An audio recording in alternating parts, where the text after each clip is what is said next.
नमो नमः। शिशुपाल वध महाकाव्य की इस कड़ी में फिर से आपका हार्दिक स्वागत। प्रिय विद्यार्थियों, इंद्र का संदेश कहने के लिए श्री नारद मुनि भगवान श्री कृष्ण की नगरी द्वारिका आए हैं भगवान को संदेश बताने के लिए। तो जब वो आपस में मिलते हैं तो श्री कृष्ण कहते हैं, उनका महत्व बताते हुए, कि आपका दर्शन तो तीनों कालों के पाप को हरने वाला है। और वे नारद के तेज की प्रशंसा करते हुए भी कहते हैं कि आपका तेज तो सूर्य से बढ़कर है, क्योंकि आपका तेज अज्ञान रूपी अंधकार, जो मोह रूपी अंधकार है, उसको भी नष्ट कर देने वाला है। और फिर वे आगे नारद जी को ब्रह्मा का सुयोग्य पुत्र बताते हैं, जिसने वेद रूपी धन संपत्ति को सदा आगे ही बढ़ाया है। पुनः वो कहते हैं कि आपके दर्शन मात्र से ही मैं कृतार्थ हो गया हूँ, फिर भी आपकी वाणी सुनना चाहता हूँ। और अंत में कहते हैं कि यद्यपि आप स्पृहा रहित हैं, फिर भी अपने आने का प्रयोजन बताइए। तो जब श्री कृष्ण ये कहते हैं कि गतस्पृहोऽपि आगमन प्रयोजनम वदेति वक्तुम व्यवशीयते यया, तो नारद मुनि श्री कृष्ण के इस प्रश्न का उत्तर देते हुए इस 31वें श्लोक में कह रहे हैं, इति ब्रुवन्तं तमुवाच व्रती न वाच्यमित्थं पुरुषोत्तम त्वया त्वमेव साक्षात् करणीय इत्यतः किमस्ति कार्यं गुरुयोगिनामपि। ये दोनों पद अलग अलग हैं, गुरु और योगिनामपि, यहाँ साथ में आ गया, इसको आप अलग समझिएगा। अच्छा, इति ब्रुवन्तं तम उवाच स व्रती। इति इस प्रकार से, कि अपने आने का प्रयोजन बताएं। इति इस प्रकार से, ब्रुवंतम कहते हुए, तम उन श्री कृष्ण से, उवाच स व्रती, स व्रती, वे नारद मुनि, उवाच बोले। इति ब्रुवंतम ऐसा कहते हुए, तम उन श्री कृष्ण से, सव्रती वे मुनि नारद, उवाच बोले। क्या बोले? न वाच्यमित्थम पुरुषोत्तम त्वया। वो कहते हैं कि पुरुषोत्तम, पुरुषेषु उत्तम इति पुरुषोत्तम, यानी पुरुषों में श्रेष्ठ, हे पुरुषों में श्रेष्ठ श्री कृष्ण, त्वया इत्थम न वाच्यम, त्वया तुम्हें यानी आपको, इत्थम न वाच्यम ऐसा नहीं कहना चाहिए, कि आप स्पृहा रहित हैं फिर भी आने का प्रयोजन बताएं, ऐसा नहीं कहना चाहिए। क्यों? क्योंकि त्वमेव साक्षात् करणीय इत्यतः किमस्ति कार्यम गुरु योगिनामपि, कि योगिनामपि योगियों के लिए भी, त्वमेव तुम्ही, आप ही, साक्षात् करणीय प्रत्यक्ष करणीय हैं, साक्षात करने योग्य हैं, साक्षात द्रष्टव्य हैं। इत्यतः, इति इस प्रकार, अतः गुरु इससे बढ़कर, किमस्ति कार्यम इससे बढ़कर, कार्यम किमस्ति कार्य क्या हो सकता है, और कोई कार्य नहीं हो सकता है। आपका साक्षात्कार करना ही, आपका दर्शन करना ही एक यही कार्य है। इसलिए प्रयोजन के विषय में प्रश्न करना ठीक नहीं है। आगे मुनि नारद फिर कहेंगे, वो कहते हैं जो बात पहले कही उसी पर बल देते हुए कहते हैं कि आप ही साक्षात्कार करने योग्य हो, इसी को सिद्ध करने के लिए कह रहे हैं। उदीर्ण राग प्रतिरोधकं जनैरभीक्ष्णमक्षण्णतयाति दुर्गमम् उपेयुषो मोक्षपथं मनस्विनास्त्वमग्रभूमि निरपाय संश्रया। वो कहते हैं कि तुम अग्रभूमि हो, आप अग्रभूमि हो। अग्रम आलम्बने प्राप्ये इति विश्वः।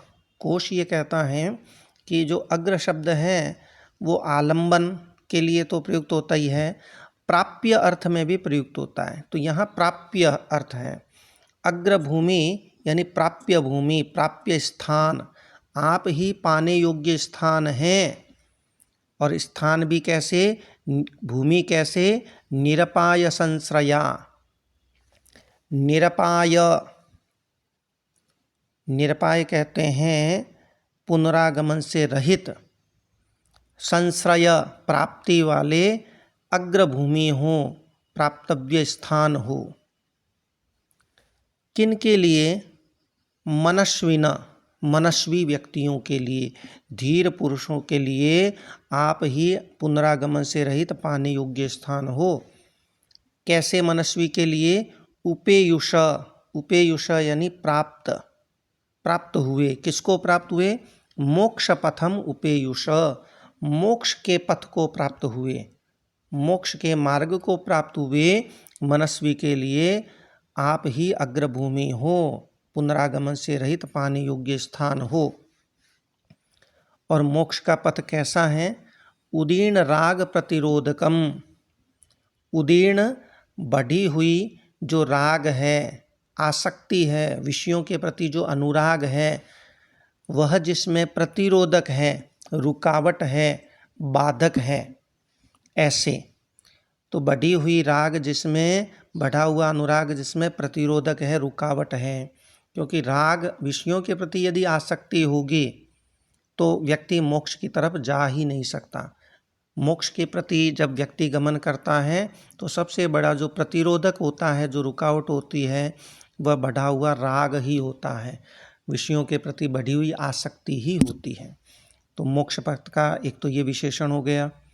दूसरा, जनैरभीक्ष्णम अक्षुण्णतयाति दुर्गमम, और वह जो मोक्ष का पथ है वो अति दुर्गम है, बहुत मुश्किल है, उस पथ पर बढ़ना ही बहुत कठिन है, वो बहुत दुर्गम है। किनके द्वारा, किस लिए?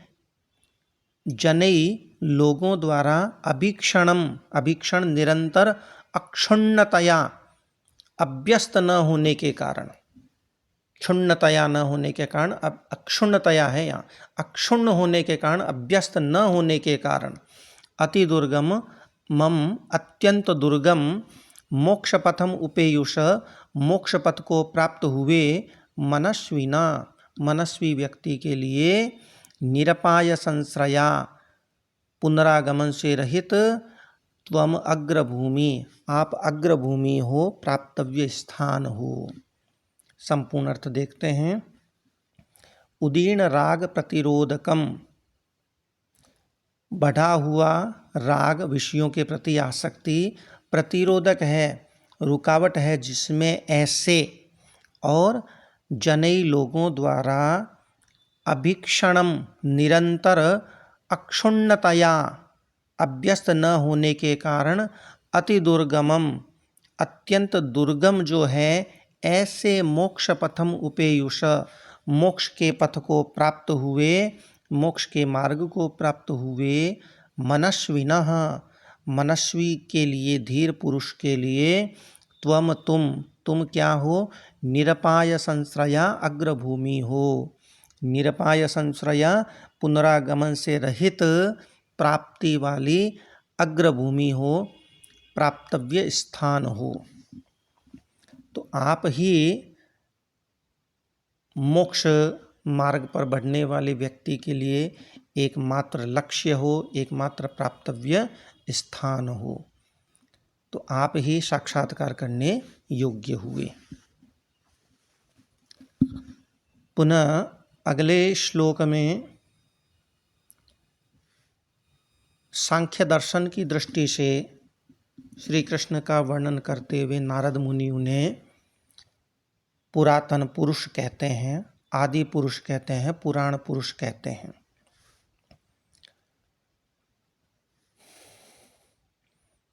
उदासीतारं निगृहीत मानसैर्गृहीतमध्यात्मदृशा कथंचन बहिर्विकारं प्रकृतेः पृथक् विदुः पुरातनं त्वां पुरुषं पुराविद।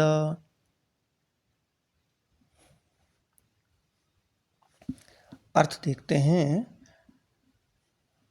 कि पुराविद जो पूरा मर्मज्ञ हैं, पूर्वज्ञ जो कपिल आदि हैं, जिन्होंने सांख्य दर्शन का प्रवर्तन किया था, वो कपिल आदि जो हैं वो त्वाम तुम्हें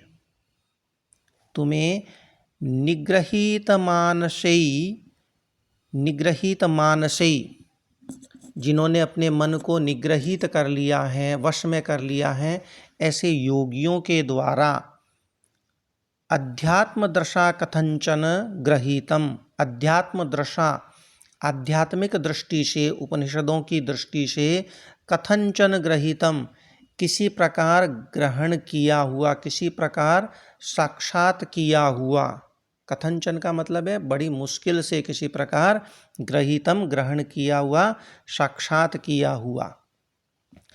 और उदासीतारम उदासीन, बहिर्विकारम विकार से बाह्य, प्रकृतेः पृथक पृथक प्रकृति से भिन्न, पुरातनम पुरुषम पुरातन पुरुष, अनादि पुरुष विदुहु जानते हैं। तो यहाँ इस पद्य में सांख्य दर्शन की दृष्टि से श्री कृष्ण का वर्णन किया गया है। तो पहले सांख्य दर्शन को थोड़ा सा संक्षेप में जान लीजिए। यद्यपि आपने एमए प्रीवियस में तृतीय प्रश्न पत्र के अंतर्गत दर्शन पढ़ रखा है, तो उसका मैं स्मरण करा देता हूँ कि सांख्य दर्शन में पुरुष को प्रकृति से भिन्न माना गया है, पृथक माना गया है और उदासीन माना गया है और बहिर्विकार यानी निर्विकार माना गया। सांख्य दर्शन में 25 तत्व हैं। तो मूल प्रकृति रविकृतिर महदाद्या प्रकृति विकृतया सप्त षोडशकस्तु विकारो न प्रकृतिर न विकृति पुरुष। तो पहले तो यह कहा गया है कि जो मूल प्रकृति है, आप दो तत्व मानिए, एक तो मूल प्रकृति और दूसरा पुरुष, जिसको आत्म तत्व भी कहते हैं। तो मूल प्रकृति से ही महदादि, जो महद अहंकार पंच तन्मात्राएं, जो आकाश आदि पंच महाभूत और एकादश जो इंद्रियां हैं, जो अन्य 23 तत्व हैं, वो उत्पन्न हुए हैं। उन्हीं का वो विकार है। मूल प्रकृति है वो तो अविकृति है और बाकी सारे तत्व उसके विकार हैं, 23 तत्व। जो पुरुष है वो न प्रकृति है न विकृति है, तो प्रकृति से वह पूरी तरह भिन्न है। फिर प्रकृति से वैषम्य के कारण पुरुष का साक्षित्व, कैवल्य, माध्यस्थ्य, दृष्टित्व और अकर्तृत्व भी सिद्ध होता है। सांसारिक अवस्था में भी पुरुष कर्ता नहीं होता है, केवल कर्ता जैसा प्रतीत होता है। और जब पुरुष और प्रकृति दोनों के संयोग से ही जो अचेतन बुद्धि है वो उसमें चेतनत्व प्रतीत होता है, चेतनता प्रतीत होती है।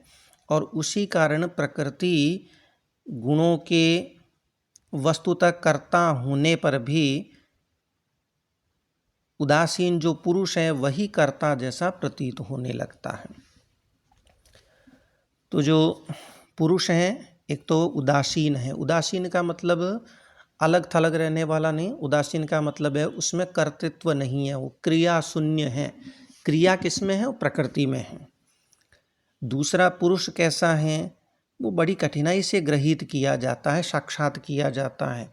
किनके द्वारा? जो निग्रहित मानस हैं, जिन्होंने अपने मन को वश में कर लिया है, ऐसे योगियों के द्वारा भी बड़ी मुश्किल से ग्रहण होने वाला है। तीसरा कैसा है? बहिर्विकारम, वो निर्विकार हैं। प्रकृति आदि के इससे उत्पन्न होने वाले बाकी सभी तत्व विकार वाले हैं, लेकिन यह तो एक अलग, इसकी पुरुष की अलग सत्ता है, वो निर्विकार है, बहिर्विकार है। इसलिए प्रकृति पृथक, प्रकृति से भिन्न है, एक अलग तत्व है। तो ऐसे आपको जो पुराविद हैं, जो महर्षि कपिल आदि हैं, वो आपको पुरातन पुरुष जानते हैं, आदि पुरुष जानते हैं। इसी का संपूर्ण अर्थ पुनः देख लीजिए। पुराविद, पुराविद पूर्वज जो महर्षि कपिल आदि हैं, वे त्वाम तुम्हें उदासीतारम, उदासीन, क्रियात्व से रहित, फिर कैसा? निग्रहित मानसेई, मन को वश में करने वाले योगियों के द्वारा अध्यात्म दृशा, अध्यात्म दृष्टि से कथंचन, बड़ी मुश्किल से ग्रहीतम, ग्रहण किया जाने वाला, बड़ी मुश्किल से साक्षात किया जाने वाला, और बहिर्विकारम, विकार से बाह्य यानी निर्विकार, और प्रकृति है पृथक, प्रकृति से भिन्न, पुरातनम पुरुषम विदुहु, पुरातन पुरुष जानते हैं, अनादि पुरुष जानते हैं आपको। अगला पद्य। अब यहाँ तक तो जो पुरुष हैं, जो मूल सृष्टि का जो मूल कारण है, जो पुरुष है, वो सगुण भी है, निर्गुण भी है। यहाँ निर्गुण की दृष्टि से उसका वर्णन कर दिया। अब उसके सगुण स्वरूप का वर्णन करते हुए उसके सबसे पहले उनके वराह अवतार का वर्णन कर रहे हैं। वराह अवतार में आपको पता होगा कि पृथ्वी इस अंतरिक्ष रूपी एक विशिष्ट स्थान जिसे समुद्र कहा गया है, उसमें निमज्जन हो गया था, पृथ्वी डूब गई थी, और उन्होंने वराह का अवतार धारण करके अपने सींगों से बड़े अनायास ही, बड़ी आसानी से उस पृथ्वी को उठाया, विराट रूप धारण करके, और उन्होंने शेषनाग के फणों पर रख दिया था। इसी का वर्णन यहाँ है। निवेशयामाशित हेलयोद्धृतं फणाभृतां छादनमेकमोकषः जगत्त्रयेकस्थपतिस्त्वमुच्चकैरहीश्वरस्तम्भशिरः सुभूतलम्। जगत्त्रयेक स्थपति ही त्वम, ये कर्तृपद है। जगत्त्रयेक स्थपति ही, जगत्त्रयेक तीनों लोकों के एक स्थपति, एक अद्भुत अद्वितीय स्थपति ही, कारीगर, शिल्पी, शिल्पी या स्वामी, त्वम तुमने हेलयोद्धृतम, हेलया खेलया, खेल खेल में अपनी लीला से, उद्धृतम उठाए गए, उठाया गया क्या है? वो ये है, ये ध्यान रखना, भूतलम है। तो खेल खेल में उठाए गए, और फणाभृताम, फणधारियों के यानी सांपों के, ओकस निवास स्थान अर्थात पाताल लोक के, एकम छादनम मुख्य आवरण, वो मुख्य आवरण भी क्या है? भूतलम है। मुख्य आवरण भूतलम, भूतल को, इस पृथ्वी तल को, उच्चकेयः अत्यंत उन्नत, अहीश्वर स्तंभ शिरस्सु निवेशयामासित, अहीश्वर स्तंभ शिरस्सु, अहीश्वर सर्पों के जो ईश्वर हैं अर्थात शेषनाग, उस शेषनाग के स्तंभ शिरस्सु, स्तंभ रूपी शिरस्सु, शिरों पर, स्तंभ रूपी शिरों पर निवेशयामासित रख दिया था, स्थापित कर दिया था। पुनः देखिए कि जगत्त्रयेक स्थपति ही त्वम, तीनों लोकों के एकमात्र स्थपति, एकमात्र शिल्पी, एकमात्र कारीगर त्वम,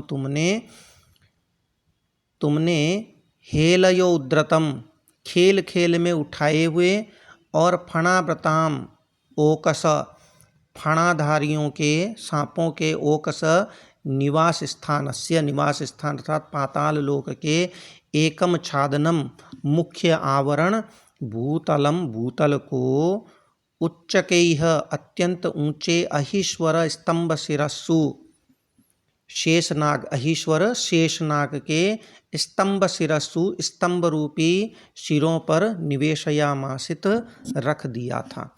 जैसे कोई स्थपति है, जैसे कोई कारीगर है, वो किसी तल को, किसी छपरे इत्यादि को स्तंभों पर स्थापित कर देता है, ऊंचा स्थापित कर देता है, उसी प्रकार जगत के जो एकमात्र स्थपति श्री कृष्ण हैं, विष्णु हैं, जिन्होंने वरावतार के रूप में इस भूतल को ही शेषनाग के जो स्तंभ रूपी शिर हैं उन पर स्थापित कर दिया था और पृथ्वी की रक्षा की थी। स्तंभ पर शिर का आरोप करने के कारण रूपक अलंकार तो स्पष्ट है ही। अब आगे बढ़ते हैं आज के इस अंतिम पद्य में। नारद मुनि कहते हैं कि आपकी जो समस्त महिमा है उसका वर्णन कौन कर सकता है, कौन जान सकता है आपकी समस्त महिमा को। अनन्य गुरवास्तव केन केवलः पुराण मूर्तेर्महिमावगम्यते। अनन्य गुरवास्तव केन केवलः पुराण मूर्तेर्महिमावगम्यते। मनुष्य जन्मापि सुरासुरान् गुणैर् भवान् भवच्छेदकरैकरोत्यध।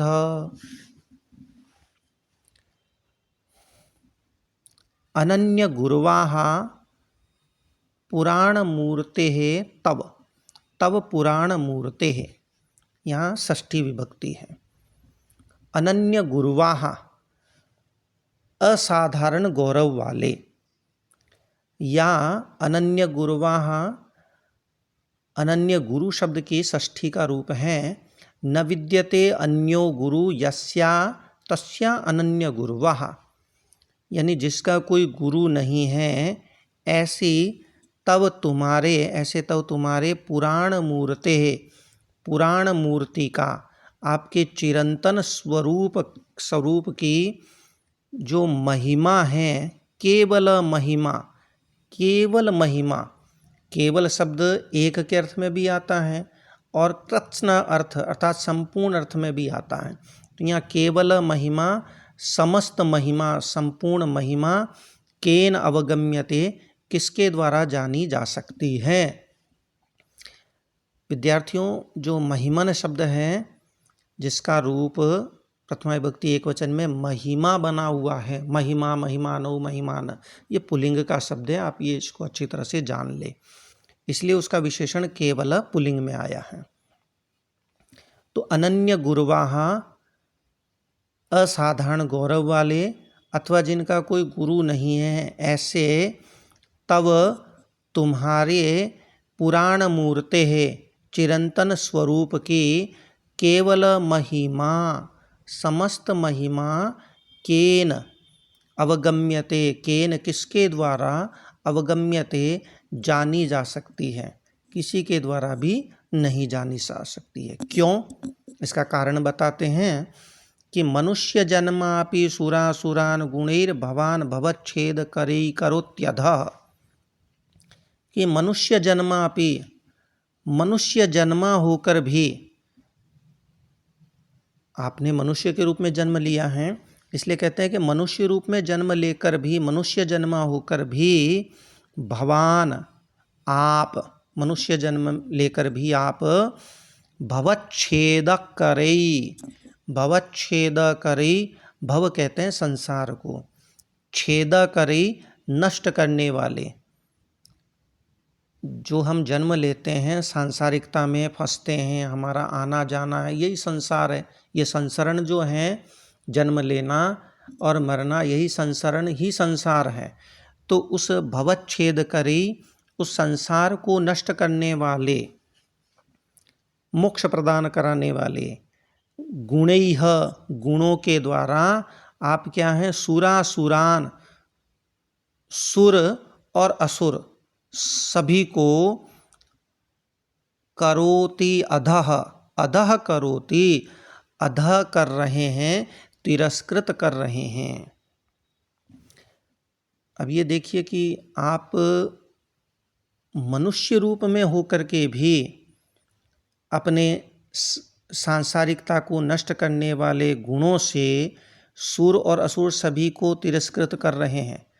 मनुष्य रूप में भी आपकी महिमा जानी नहीं जा सकती है, तो फिर जो आपका अमानुष रूप है, वो तो उसके बारे में तो भूल ही जाएं, उसका तो कहना ही क्या। तो अस्तु, नमो नमः, पुनर्मिलामः, तब तक के लिए आभार।